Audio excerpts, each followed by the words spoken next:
धर्मराज की कहानी जिसे सुनने से खुलते हैं स्वर्ग के द्वार। एक बुढ़िया माई थी। वह व्रत नियम बहुत रखती थी।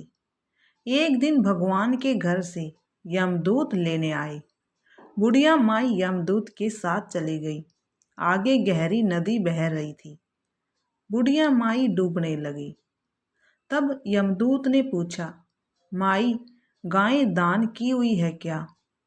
बुढ़िया माई ने मन में गाय माता का ध्यान किया तो गाय माता उपस्थित हो गई।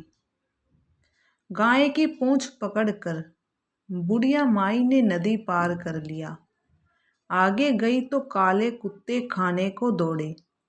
तब यमदूत ने पूछा, कुत्ते को रोटी दी है क्या? बुढ़िया माई ने मन में कुत्ते का ध्यान किया तो कुत्ते चले गए। आगे चली तो काले कोए बुढ़िया माई को चोंच मारने लगे। तब यमदूत ने कहा, ब्राह्मण की बेटी को सिर में तेल लगाने को दिया है या नहीं?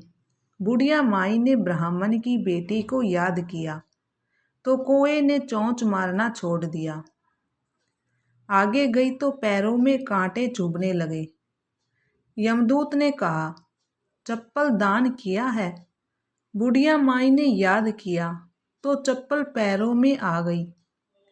आगे चली तो चित्रगुप्त जी ने यमदूतों से पूछा, आप किसको ले आए हो? यमदूतों ने कहा, बुढ़िया माई ने बहुत दान पुण्य किए हैं, लेकिन धर्मराज जी का कुछ नहीं किया, इसलिए आगे के द्वार बंद है। तब बुढ़िया माई ने विनती की कि मुझे 7 दिनों के लिए धरती पर जाने दो। मैं इन 7 दिनों में धर्मराज जी की कहानी सुनकर अध्यापन कर वापस आ जाऊंगी। धर्मराज जी ने उसके प्राण लौटा दिए। धरती पर बुढ़िया माई के शरीर में जान वापस आ गई। सभी लोग बुढ़िया माई को जीवित देखकर भूतनी भूतनी चिल्लाकर भाग खड़े हुए। बुढ़िया माई अपने घर आई। बेटे बहू से कहा, मैं भूतनी नहीं हूँ, मैं तो धर्मराज के कहे अनुसार वापस आई हूँ। मैं प्रत्येक दिन धर्मराज की कहानी सुनकर उसका उद्यापन करके वापस परलोक चले जाऊंगी। यह सुनकर बेटे बहू ने पूजा की सभी सामग्री ला दी, लेकिन कहानी के समय हुंकारा नहीं भरा।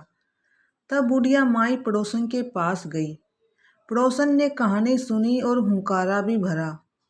बुढ़िया माई ने 7 दिनों के पश्चात उद्यापन कर दान किया। 7वें दिन धर्मराज जी ने बुढ़िया माई के लिए स्वर्ग से विमान भेजा। विमान देखकर सभी गांव वालों ने स्वर्ग जाने के लिए कहा।